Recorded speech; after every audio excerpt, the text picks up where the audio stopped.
Where will Eric Bledsoe get traded? How damn good is Giannis? Why, oh why, did we sleep so hard on the Grizzlies? The only question left is, say it with me, you in?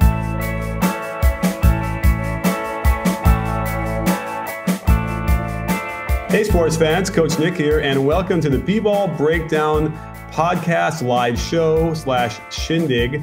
We got a weird error over on the Periscope. Well, maybe it actually went through. I'm going to check the Twitter right now to see, because it's a very cool show. Dave and I are with you, and we're going to talk about some of the games, what's going on in the NBA tonight. And also, you can come in the show and ask us questions live.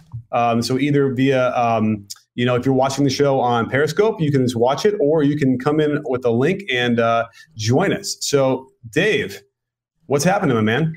Not much. Just taught myself how to be a plumber, and was at the hair salon today. Aha. So the real question, though, is, do you want to be here? Here, yes. Phoenix? Okay. That's debatable. Aha. It sounds like it. And now that's a little bit of a reference, I suppose, to, what we're talking about. Eric Bledsoe and his tweet the other night. Remind us all what it said. He just tweeted out, "I don't want to be here." And apparently his excuse when he talked to Ryan McDonough, the GM of the Phoenix Suns, was that he was at the hair salon with his girlfriend. And yeah, right. Yeah, the team did not buy that, as well they shouldn't. And so the team sent him home after shoot around. They basically said, you know what, we don't want you here.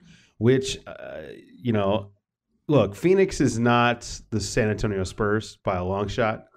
There is so much dysfunction. Like, it's hard to fault Bledsoe for not wanting to be there, right? Like, I mean, you and I are both for player empowerment and all this stuff. I actually wish players would go to social media more often when they want to trade or something like that, instead of beating around the bush forever.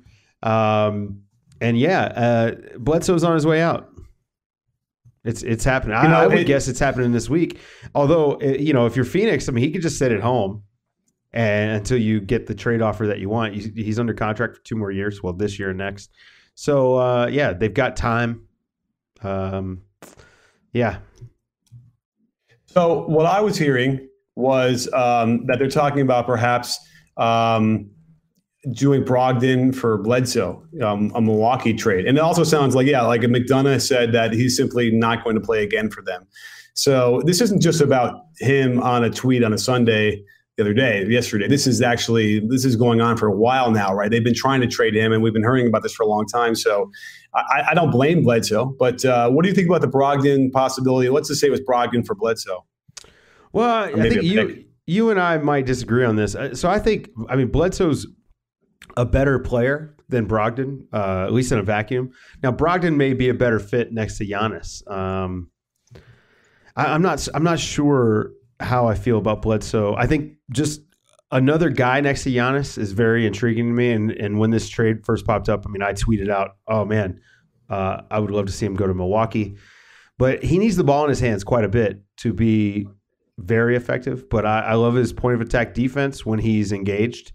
And, obviously the athleticism is there, and the playmaking and scoring is there. He averaged 21, 5, and 6 last year until they shut him down.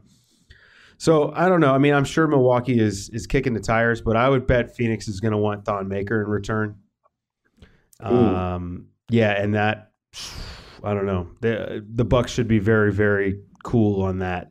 The Knicks are apparently interested, if you believe what people are saying, but they're not willing to give up Willie Hernan-Gomez, who can't get off the bench, and Frank Ntilikina, who looks to be at least 2 years away from being 2 years away. So the Knicks are going to nick. I don't know, man. I think there's going to be a bunch of teams. I wouldn't be surprised if San Antonio kind of kicks the tires a little bit and see if they can get them for a bag of nickels. But when you see what DeJounte Murray's doing out there, maybe they're not going to be that interested. So, I don't know. You got any fake trades for me? No, I only have real trades. Oh, I guess the question is, Bledsoe, what is his value? He is a good defender, right? We'll say he's a good defender. He's not elite. Can we say that? Bledsoe? Yeah, No? I mean, we just haven't seen it. And it's hard to tell if he's still got it or not. Right, that's true, especially because he's been in this weird situation for so long now, like in Phoenix. So he doesn't shoot threes well. He shoots them okay. I don't know what he did last year, but I can pull it up. When you do, you'll see that it's not good. It isn't? And it really wasn't good before that. In 1 year. Oh, okay. So I looked it up because I thought for sure that he, I think his career. Yeah, and he was 30%, maybe below 30 last year. So it wasn't good, and maybe it'll be a little bit better with a better team and better looks. But I don't see anything about his mechanics that indicate to me that he would be a really good shooter. But he did get to 40, I think, 1 year, maybe with the Clippers or something like that. But either way, so I don't think he's a particularly good shooter as of now. He's not like a real facilitating ball handler, so he's kind of more of a sort of a shooting guard, right? I'm kind of confused by him. Yeah, so the first thing that jumps to mind to me is that I think he'd be better with a better point guard. He kind of is a combo guard to me, who's miscast a little bit as a point guard. And I mean the Lakers would have been an interesting idea, destination if they didn't have KCP. Cleveland is an interesting destination if they could work something out there, but beyond that Nets pick, I'm not sure what they have that Phoenix would be interested in. I mean, Shumpert, and a lot of people have been throwing out Shumpert and Fry and all this, but if you're Phoenix, why would you take on old guys? It just doesn't make any sense. Right. There's a difference between cutting bait on a guy and trying to get some value for a talented player, and Bledsoe's a talented player, and they should be able to find some value somewhere. Yeah, he is a talented player. There is some value there. So I hear you. It's just a question of, like what can they get? And I just would be bummed out. I really like Brogdon. I like how he fits with Milwaukee. He is a really good shooter. He can run the offense well. So I would argue that, he would be a better fit anyway. I'm not so sure that the defense from that position is so much better from Bledsoe that it makes it better all around, because it feels like to me that that's what they need in Milwaukee is shooting around Giannis. Although, if you happen to see the video I did today on Giannis, since I dropped it at halftime of the Bucks game, the thing that was really crazy for me, I don't know if you've noticed this, Dave, while watching the Bucks games, but they have a spacing issue. But it has nothing to do with the fact that they don't have shooters on the floor, because you know what they do? Between Brogdon and Middleton and, even Maker is knocking down a couple shots and then Snell is on fire. They have this shooting, but it's the way they're running their offense that is not giving them spacing. And it's rare. I don't often see an NBA team struggle like that to actually have spacing because of the way they're moving on the floor. Yeah. I know Kid likes to run a lot. He runs his horn stuff from the wing. And I think it's interesting if you're getting into some get actions and some dribble handoffs and things like that. But I think I'm with you on that. When the high post guy is really close to the wing three, it definitely can create some issues, which is why it's so amazing that Giannis is still getting to the basket through traffic of his own team's making. It's insane. I can't believe what he's able to do. It is. Now. Yeah, and they've actually been able to slip him passes amidst that as well to finish at the rim, either with like a crazy lobs or way over everyone's head, or a couple bounce passes here or there through the defense. So it's almost like in spite of what Jason Kidd is doing, he is having an MVP year. Here's my thing, because I think that the Bucks can be third in the East, and then people started to ask me on Twitter, well, who do you think is going to be second? Because I think that they're thinking that the Celtics are going to have a problem, and so that is an issue. But so I don't know, because maybe they could be second. Maybe it's the Wizards. Maybe it's the Raptors. But we can actually interrupt this really quickly, because we have a thing where you can ask questions if you come to the link that we just posted in the Periscope. I'm not sure if you can click on links in a Periscope chat or not, but I put it up there. But we just had a question and it disappeared. Can we get that question back up, Eric? Here it is. And Jerian asks, what's different from this year's Spurs offense versus last year's, and is Portland LMA truly back? That's an interesting question. So if we could all see that on the screen, Dave, do you have any an answer to that question? Well, I don't. I'll start with is Portland LaMarcus back? I wouldn't go that far. it remains to be seen whether he's going to keep up this sort of production. He's getting the touches right now. He looks aggressive. He looks like he's actually like strong, which is such a nebulous term to use for this. But, last year in the playoffs, he was kind of shying away from contact. I mean, he even kind of got into it tonight with Ibaka, which I loved. And Pop was smiling at him when he was walking out onto the court. And I love that because I think Pop is just happy to see him fired up and passionate. And because that's important, I think, for LaMarcus's game. When he's not involved in the offensive end, he has a tendency to sulk a little bit. So I think it's important that he's getting these touches. And the idea, I think, is that the Spurs want to unlock a better version of that Portland version. They want him to be more efficient. They want him shooting more threes. And as part of that, there's the difference in the Spurs offense this year. LaMarcus is going to shoot more threes. He's getting deeper touches in the post. So he's actually setting himself up better early in a possession to get these open buckets. And last year he was struggling to do that. Now, I'm curious to see how it works when Kawhi comes back because they sort of operate the same space, especially when Gasol's on the court. They all like that one block and the high post. And so let's see if they can continue to make this work. With Gasol and Aldridge stepping out and shooting more threes, that should open things up. Everyone should be able to get their touches and get to the basket. But if LaMarcus keeps running the floor as hard as he is this early in the season and getting those, just early seals really low, they're gonna be tough, man. They're looking good right now. Oh, I agree. And it's funny because LaMarcus has reminded us of how good he is in the post. I mean, he's probably the best low post scorer around now. I mean, Powell is a shell of himself and isn't getting those touches anymore. And, I'm trying to think of the other guys who really go to work down there these days. And he's got to be it. And especially when he turns over that right shoulder, which is sort of that weird thing for righties because it's kind of exposed the ball to the defense a little bit. But that's such a high release. And he's such great touch from anywhere between 10 and 18 or 19 feet. That it's really hard to stop him. So he looks great. I do think it's going to be an issue when Kawhi comes back. I think that's going to be an adjustment period in and of itself. Which, by the way, did you see the footage of Kawhi Leonard going up the stairs to the airplane a few days ago? I did. And it really bummed me out because I want him to be healthy. My question is it the left quad or the right quad? I don't know. I felt like it was the left quad, but are you saying that he was favoring the right one when you saw the footage? Well, it almost looked like he was only stepping basically with the left quad. And so I'm trying to figure out because, when you watch that, like he's only stepping up with the left quad. And if his left quad was injured, maybe he was just doing that as like, I don't know, a way to, strengthen the leg or something like that. If my left quad was hurting, then I wouldn't step up with it, right? Exactly. I would step with the right and then bring the left to the right. Yeah, and then so the right it must be the right. It must be so. the right leg. Yeah, it looked bad. I think the point we were trying to make here is it didn't look good. He looked like he couldn't use the damn leg at all. Yeah, and that's weird. It really bummed me out. It really bummed me out because Kawhi is a top 5 player in the league, and I just want him back on the court and I want him healthy.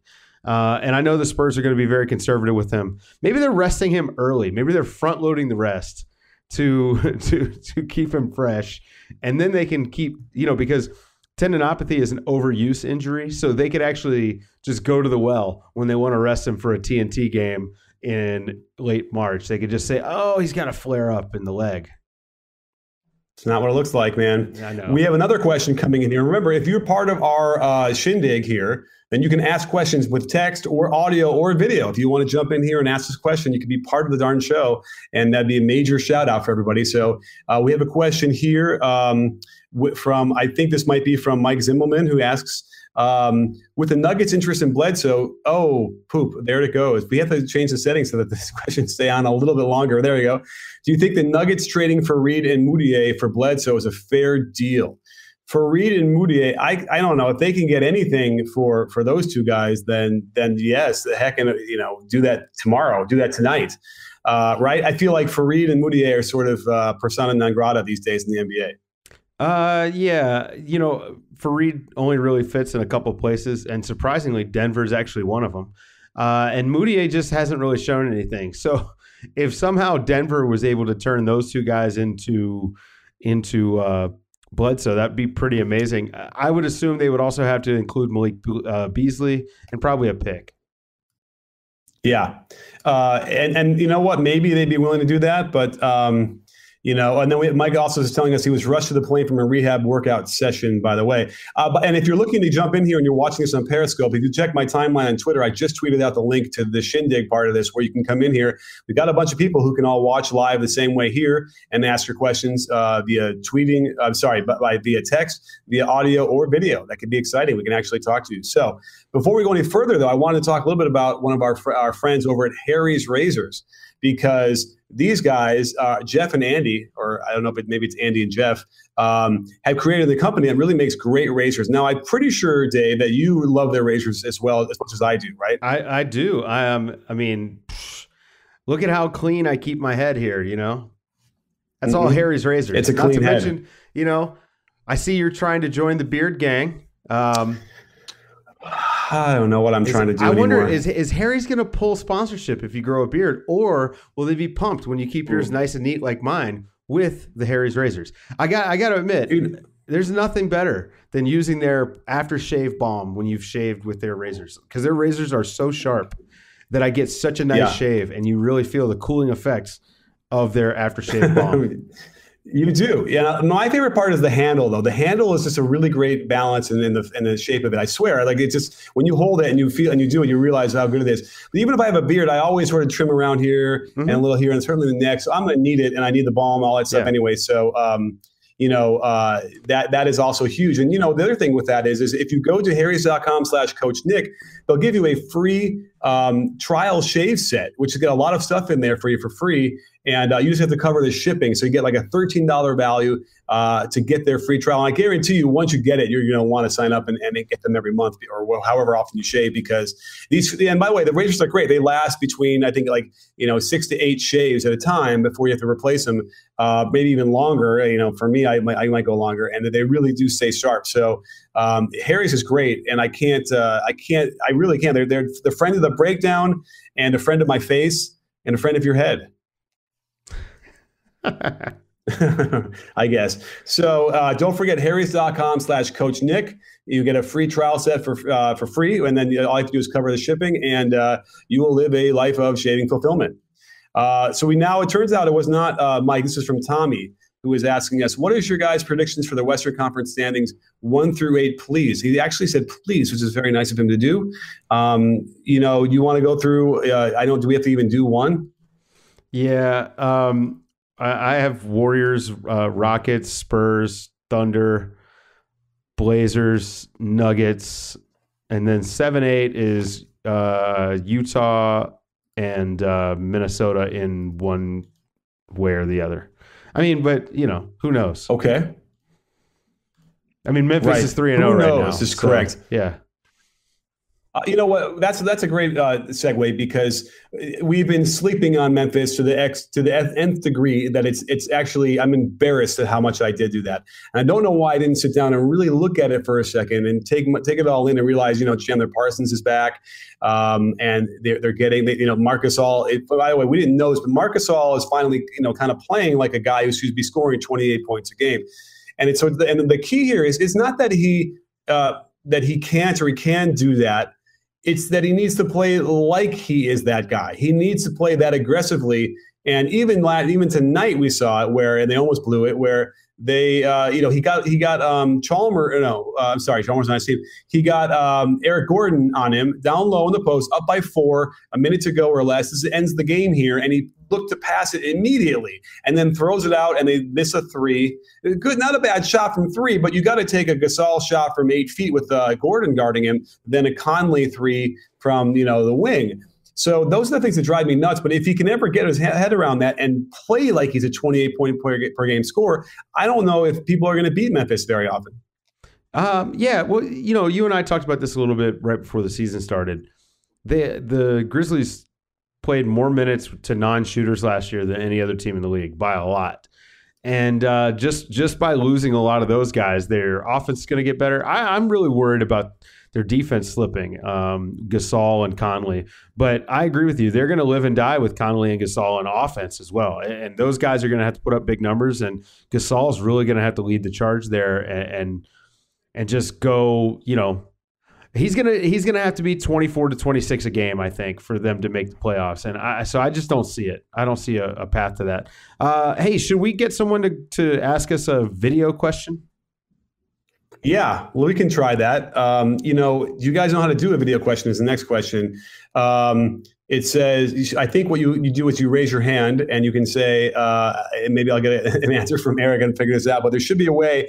And we have a bunch of people in this little chat right now.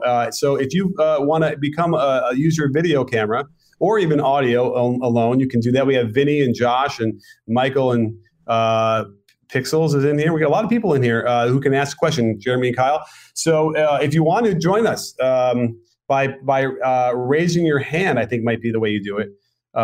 So Tommy looks like he's got a question. The only question I think we need to do is we're going to make sure that he's got a good question to ask. So Eric, are you going to be able to ask him before we join? Eric's our producer in the behind the scenes.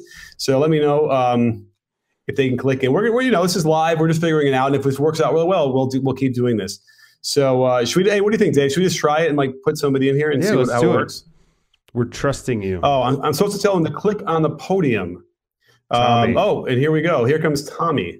So I think Tommy must have been vetted. Now he's coming in, and we're going to see how this works. So he is being broadcast. Tommy, are you there? Oh, well, let's see here. Let's give him a second to join in here. Looks like might be a little bit slow to join. Live internet. Should we answer folks. Another question here? Sure. Yes, live internet, live TV. Oh, maybe here he comes. 3, 2, 1. This is exciting. We have Vinny. My cousin Vinny. What's up, Hey, Vinny? what's happening, Vinny? How's it going? I'm doing well, guys. You guys are doing some great work. I very much appreciate the work you guys do, especially me. I'm a Knicks fan, and I've been going through hell and pain and misery, and seeing what Tommy did for the triangles, talking about the triangle, things like that is just great to see that. So I guess this is my segue. Well, I hope you guys are watching a little bit of the Knicks. Fingers crossed. Yeah. I just wanted to ask you guys, what do you guys think of, as far as their play going forward defensively, and as far as KP's development, what will he have to do theoretically in order for the Knicks to go to that next step where if they don't get the point guard that they need, like what will make that team go from a bitter bottom to at least an 8th seed? And that's just me being an enthusiastic Knicks fan. Fingers crossed. All right. Thank you, guys. All right. Yeah, Vinny, thanks for your question. Nick, go first. Yeah. Oh, geez. Well, here's the problem is we've had, a few questions in there. The KP thing, right? He asked if what KP needs to do to become more, to develop more. Is that the idea? Yeah. Well, obviously they got to play him in the right position. They got to play him more at the 5, so he can just sort of get that experience of playing there and getting those wide open threes as he's bringing up as he's trailing. But he's still got to be able to be the guy who gets post ups and they run stuff where they run pin downs and then they can catch the ball in the wing and then hit him off of that action. So I will admit I haven't had a chance to see the Knicks yet this year. Have you, Dave? Yeah, I watched them against the Thunder in the first game, and I haven't watched them since. No offense, but it's not easy to watch. And I'll go to the defense part. Okay. I think Porzingis really needs to play the 5. I think that's where his future is. And if they're not going to play Willie Hernan-Gomez, they might as well just go ahead and move KP to the 5. And he's probably their best rim protector. I think it starts there. Go ahead and throw Ntilikina out there. Let's see what he can do defensively. Yeah. And just hope and pray that Courtney Lee is going to, hold up, even though he's getting old, and Lance Thomas. It's not a good roster. It is the main problem, right? Like, it's just not a good roster. But KP has looked pretty good offensively. If he can keep this up, I mean, maybe they could be, I don't know, the 5th worst team in the East. Right. Yeah. Another problem I think is that Rambis is still there and he's in charge of the defense. And I've just never, ever been impressed with his coaching of the defense. And so I don't know if that's ever going to make a plus thing for them with him there. I hate to say it, but that's what it sort of feels like until they can just change that the head of the snake there. They're going to probably end up struggling there because I don't know that Hornacek really has a grasp on that either, on how to build that from scratch, like other guys we've seen, like Mike Malone, and then certainly even like with the Warriors. Oh my goodness, Ron Adams, those kind of coaches who really know defense. So that's the question, is whether or not they can handle that. So were there any other questions that Vinny asked among all those Knicks things? No, I think that covered it. I mean, honestly, like his question about making the 8th seed, that's the roster. I mean, you just need more talent. The Noah contract is an albatross. Cantor at least is a talented player. Cantor can get on the court and do some stuff. I mean, he's a backup, but he can do some stuff. Right. So at least you've got but he looked terrible on both ends of the court against OKC. But you know what? That could have been emotional stuff too. Sure, maybe. I don't know. I don't know. He was hyped up and whatever. He's also just not that good. Right, he isn't. We do have another question up on the board right now from Michael, who asks, "What did you think of Embiid and Simmons' chemistry tonight, pick and roll specifically?" I mean, I did see some of it the other game where they had some nice chemistry. Where he was, I think they set a pick and roll. Embiid set the ball screen, deep penetration by Simmons, who just like threw a pass way back behind him to Embiid for a 3. Of course, it was an air ball that Simmons put back in, but it looks like there's something there. What did you see tonight? I thought that they did a pretty good job of working together. You could see the 2-man game starting to develop. I also like what Simmons is doing with Saric. I talked a little bit about that on Twitter. Overall, man. No, this is Jeremy's question, not Michael's. There's a little bit of a glitch in who's coming up here. I got you. It's Jeremy's question. So I want to make sure we give him some love. So thank you. Okay. Keep going. Yeah. So, but I like what they're doing with, I like the ball in Simmons' hands. And I think that's going to be good for them going forward. I mean, he obviously had a triple-double tonight and looked fantastic. And Embiid is just so dominant when he's on the court. If he can just stay on the court, they could really do some things. But those two guys together are good. I mean, it's two really talented guys, and they're going to figure out how to play together. I've heard some people say that they're worried about some of the attitude stuff, personality clash and stuff like that. But as of right now, it's not affecting them when they're playing together on the court. They look good. Absolutely. And I think we should expect a lot from them this year. I mean, as long as we can get enough Embiid, like we need more Cowbell, we need more Embiid. But again, the problem is he's never going to play a back-to-back. Has anyone counted up how many back-to-backs there are? There's probably on their 10? Schedule? I don't know. Yeah, 15. So that's there you go. That's already what? Let's just pretend it's 15. That's 70? That's 67 games. Right. So now we're already getting that almost at 60 game plateau anyway, just by virtue of that. That's a bummer. Right. But hey, by the way, I've got some breaking news right in the middle of our podcast. The Phoenix Suns defeated the Sacramento Kings tonight. So they're not going to go without Bledsoe. They're not going to go 0-82. Yes, I would have bet that they would not have done that. Yeah, I know. But still, it was looking that way. They won by 2. Again, they were at least at home. And I'm going to check the box score really quickly. But as far as we know, no Bledsoe. Yeah, no, Bledsoe tweeted from home. Wow. During the game. Yeah. And now we got to take the task ESPN for autoplay videos. That just freaked me out for a second, but you didn't hear that, luckily. Okay, so we have a question here. We have a question from the question really is, what's Brandon Ingram's ceiling? And I will tell you that's from Josh Ackman, that's a really good question. I've been watching a little bit of the Lakers this season so far. It's been hit or miss with him. But what do you think his ceiling is, Dave? I don't know. He's so hard to read. He'll do everything right, and then he'll take a shot, and it just won't go in. At a certain point, you're going to have to call him a non-shooter. And since he's kind of a lot of things, at a certain point, you have to start wondering what his ceiling, what his potential is. What is he going to be in the NBA? It's only year 2, so I'm not too concerned, but I don't know. It just doesn't look like he's going to be this franchise-changing superstar that they expected when they drafted him. I mean, the Kevin Durant comparisons, needless to say, were a bit ridiculous.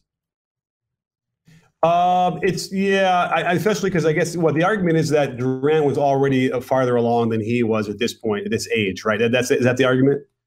Yeah, Durant came in the league, scoring 20 a game. So shooting is just, it's so funny that there are so few guys that come in shooting from day one. I mean, Durant was one of them, right? And the idea was that Ingram was going to be shooting from day one. That was what everyone said. Well, he should be able to shoot right away. It's just not happening. He's just not able to do it. And I don't like what I'm hearing. This is going to be a bigger Lakers kind of comment, but I don't like the things that I'm hearing coming from Ingram on what the coaching staff and the player development staff is kind of coaching him to do. They're coaching him to take these pull-up, mid-range jump shots, whether they're open or not. All right.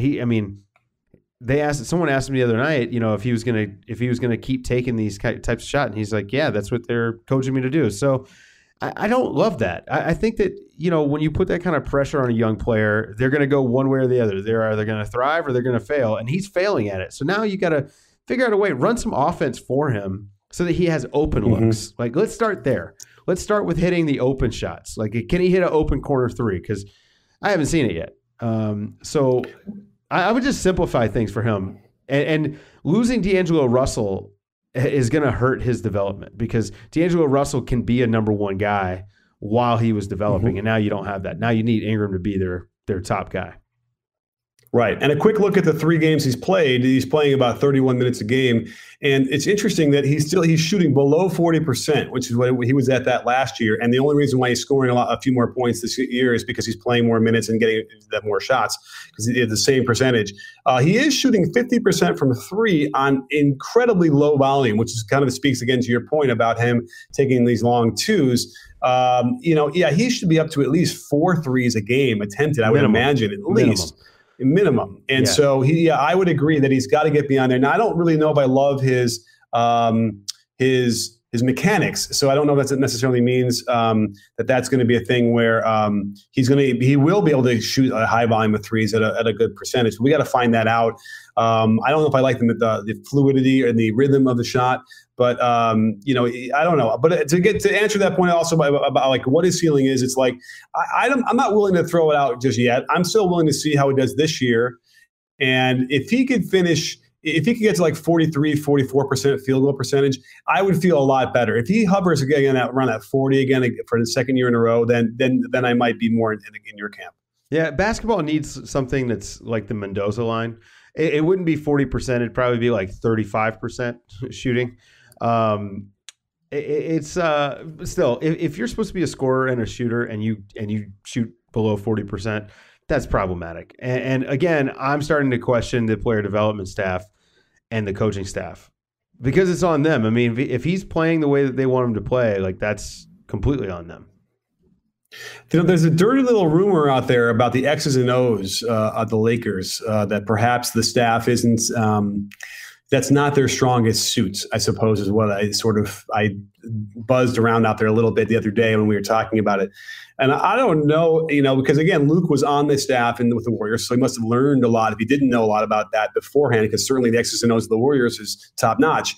But it might be worth taking a deep dive for me just in the Lakers offense to see what they're running, because I am kind of curious to see how that works, what they are doing, because that might be part of it. They're not having the same, because remember, you could run the Warriors offense to the T and certainly and it's not even scoring more points a game depending on your talent level. But you can see it, and you would generate good shots in theory if you have 5 pros out there in the NBA doing it. So that's the question we got to look at. But that's interesting. That might be out there in the background somewhere, which kind of reminds me of the fact that we have to deal with the fact that Earl Watson just got fired as well. Was that a surprise to you? No. I mean, the only surprise was that he made it through last season, to be honest with you. I mean, he just didn't show anything like that he was a good coach. But, I talked about this a little bit before. It's a dysfunctional organization. And so if you have a dysfunctional organization, you hire a coach that's not very good, and you've got all these young guys. Like, what the hell do you expect? Like, they shouldn't have known anything. The only thing they knew after 3 games in the season that they didn't know going into training camp was that the team had quit on him. That's the only thing they didn't know. They were going to be bad. Right. They had the same coach. You knew what you were going to get. They had the same player development. And what I will say is they cleaned house. I mean, they fired the player development staff. They fired another assistant. I mean, they really did clean house. But I don't know, man. It's a mess. And you know, they've promoted Jay Triano to at least the interim coach. It's early enough in the season that maybe if you brought in a new guy, like, you might get some development done, but you got to do it like ASAP. You can't pussyfoot around and wait till mid-season, or what they'll probably do is carry this into the summer. I don't know, man. It's a rudderless organization. It has no direction, and I don't blame Bledsoe for wanting out. And maybe Earl Watson can get on someone's staff as an assistant, because from everything we heard, the players loved him to a certain point. Huh. I don't know what changed. I don't know what triggered, this change in attitude, but something happened. And Bledsoe and Earl Watson were, from everything I've heard, were close. So I don't know what's happened there. I'm sure that we will start to hear, murmurs. Right. I'm sure they'll start coming out. Hey, you're not too far from Phoenix. Maybe you should get up there and I made the offer. Services. I made the offer on Twitter. I am available for any player development, or if you need me to sit on the bench, whatever. I wear a suit well, and I can hold a clipboard. So, that seems to be the only requirements to be head coach of the Phoenix Suns. So, hook me up. Well, we have another question coming in here. Remember, you can ask a question, either text or audio or video, if you have your camera or even your mic on, and you can come in here. We had Vinny in here not long ago. That was fun. So join us that way. And if you're watching on Periscope, check my timeline. I have some links up there to join this shindig, and you can join us as well. So Michael has a good question for us. With Blake Griffin's improved percentages from the free throw line and behind the arc, have you noticed any significant changes in his shooting form, and can he sustain it? Dave. Yeah. Huge differences. First of all, he's turned his feet. I still think he could turn his feet a little bit more and see a little bit more improvement. But that's one of the big changes from when he first came in the league. He's not shooting the ball as late in his motion. So he used to shoot a lot on the way down, and now he's at least closer to being at the optimal time. You want to do it on the way up when you're almost at the top, not at the top. And someone had taught him at the top, and for him, that basically meant on the way down, which causes you to use your arm a lot more, and you wind up with this flat shot. And that's why his shot was always so flat. By the way, let me interrupt for 1 second, because I think him shooting on the way up like that, he's convinced, because he is so strong, that the ball will go over the backboard. Right. And so the way he wanted to mitigate that would be to hang in the air for a second to control that power. But then you're actually having to use more of your arm. And so that's an interesting thing as well. So that is what less. It seems to be more rhythm there. Here's the thing. I'm not sure anyone's really noticed this, because I'm just checking. He's shooting 5.5 threes a game, which is like 5 times more than 3.5 times more than he normally does. And he's shooting 55% from back there. Now, there's absolutely no way to sustain that. There's no way. But, even if he drops down to 15 points, he's an elite 3-point shooter on high volume. But here's the thing. This happened last year, as my memory serves. He was hopping into some shots, and it was really flow, and it looked really great. And then as the year went on, and injuries or whatever, he went back to his old way. And that could very well happen. And so I'm not sold that he can sustain it anyway, but we do see some good changes now. And man, how tough are the Clippers going to be? Yeah, I'm with you. I think we need to see it longer, obviously, to know it's not a fluke, but the mechanics look good. Obviously he's done as good a job as anyone I can remember improving his free throws. I mean, he when he came in the league, he was like around 50%, and now he's in the 70s, and that's just huge. So, I'm a believer. I think Blake, he definitely works hard. And it shows, he works really, really hard. You can tell. And, his shooting, I think he should be commended a little bit more for that. I know we hammer him because of his footwork and his reliance just on his athleticism, but he really has worked hard on shooting, which is one of the hardest things to improve on in the NBA. So, we had a question from Constantine earlier in the chat, and he asked, if we thought there it is, was Steph's punishment too light or too heavy from the NBA? And, I mean, we're going to call this mouthpiece gate, right? The referee definitely went back and to the left after being struck by the mouthpiece. So what do you think, Nick? I have to admit, I didn't see it. So I don't know exactly where I only read about it. And perhaps, but 50K sounds about right. I mean, I think the only worry I think that the NBA tends to have is when it hits somebody in the stands and a fan gets hurt or something like that, right? Which is probably why you want to make sure that nobody ever tries to do any of that kind of stuff anyway. So yeah, I mean, it's probably a little bit light, I suppose. Although I have to look at the number of the fines because would $100,000 end up being the all-time highest, or whatever, one of the highest ever? Like, I don't even know now. You know what I mean? Yeah, I think it's problematic. I think he needs to not do this again. I mean, this should be the last time, right? It's pretty childish to do. It's sort of like if you bump a ref or you push a ref or whatever, like it's just inexcusable. And it sets a bad example. Not that I'm one of these people that hey, what about the kids? But at the same time, it's like, you are the most popular athlete among children in the NBA. So maybe don't throw your mouthpiece. My wife is really pumped because lots of kids now wear mouthpieces because of Steph Curry. My wife being a dentist, right? Like, she's very excited about the fact that he wears a mouthpiece. So don't ruin it, Steph, if you're listening. Probably not. Right. But I think from the league perspective, I never want guys to get suspended, but I think this should have been a 1-game suspension. Interesting. Now, by the way, through luck of the technology, I actually just saw the play. So, he threw it hard. He was out of control at that point, and I think that was indicative of the whole game. They were all off, and it's rare. I think once every 10 or 12 games, Steph Curry is off.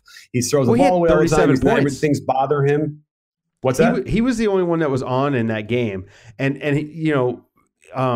so far this season, he has been officiated really tight. He's not getting away with any sort of reach ends at all. And I think he was just a little bit frustrated because he had been whistled for a foul with the same amount of contact that he received on that play, and they didn't call it. So, again, there's still no excuse. You got thrown out of the game at the end of the game. I mean, I guess the game was basically over. It was like 40 seconds left.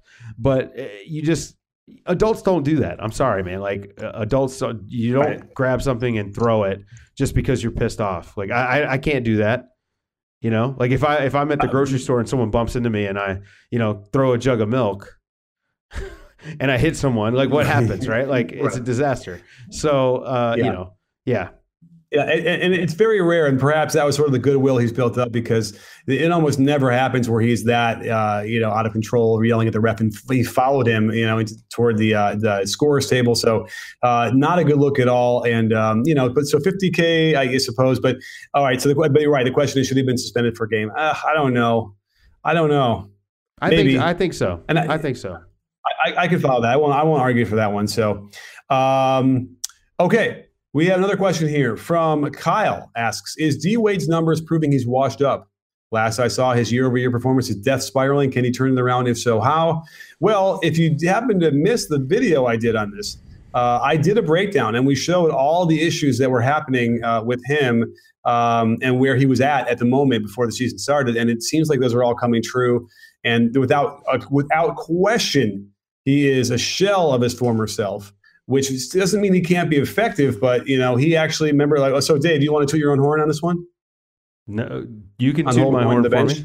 Oh, okay. Yeah. I'm not even sure you did it on my show. No, I didn't. On this show. No, James did it on your show. James did it on my show. James okay, did it on the B-Ball Breakdown podcast. Is this my show? This is your show. Is it our show? Okay. I don't know. Where are we right now? We're on the B-Ball Breakdown show. Okay.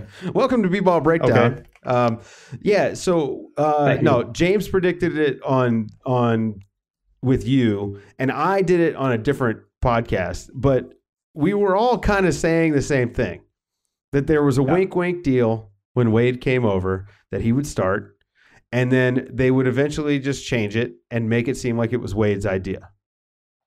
Right.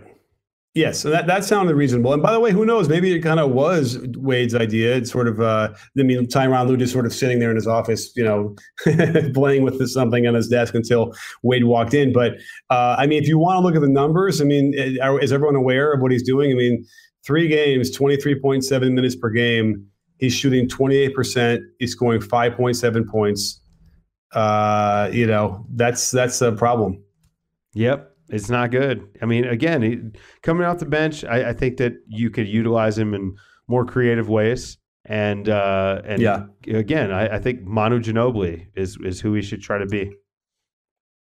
Yeah, and it's not like he's playing too many minutes as it is now. He's only playing the minutes we thought he should play, the 23 minutes off the bench. So we'll see if that does anything going against the second unit or whatever, I suppose. But let's see here. Should we go to I think we should go to Periscope and grab a couple questions here before we wrap up. What do you think?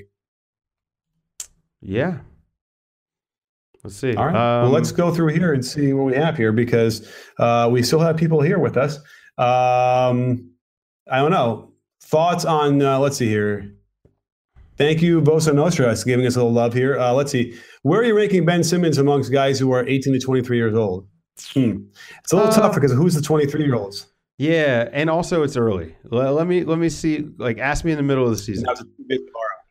Good question. All right, let's see. But he's up there. He's got to be top 5, right? He looks amongst great. Those guys, top. Yeah. Yeah. So he's up there. And let's see, another question here. Should the Lakers trade Julius Randle? And not only should they, this is Jay Cagel24 asking this, not only should they trade him, I think that they're just playing him now to showcase him for a trade. Yeah, I agree with you on that. I think they should have traded him during the summer, especially once they saw what they had in Kyle Kuzma, who's not shooting the ball enough. And that's it. Yeah.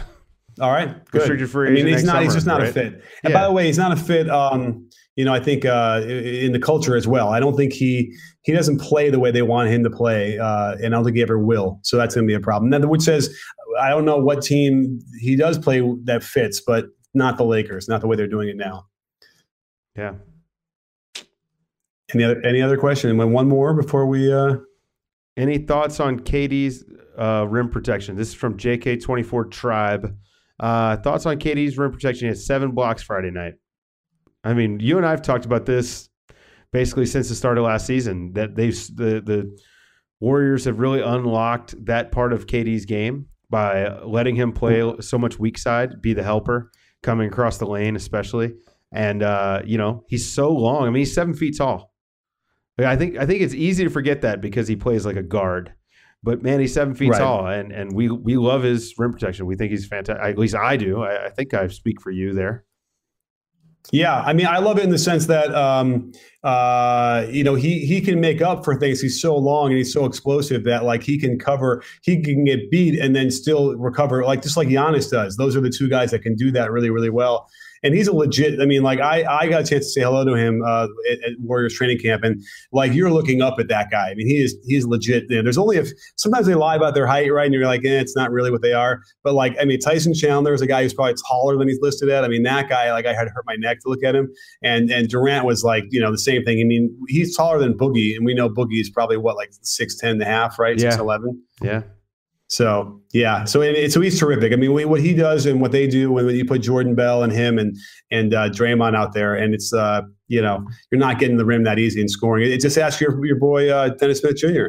Yeah, exactly. So anyhow, well, listen, Dave, this was a great conversation. We had a video call. We had lots of questions in here. We see some questions about the what happened in Minnesota, which I didn't see. I'm assuming it's from tonight. There was some sort of a controversy. Did you see the end of the game? Oh no, it was last night. The Wiggins game winner. Oh, yeah. Okay. I'm there was a screen. I was okay with the screen. I didn't think it was illegal. But then again, I'm pretty lax on calling illegal screens. I think if you stick your knee out, that's a problem. But if I don't know. To me, it looked fine. It just looked awkward. Okay. I think because of the angle from the camera angle. You should watch it, Nick, and let me know what you think. Yeah, we'll have something to talk about for the next show. There you go.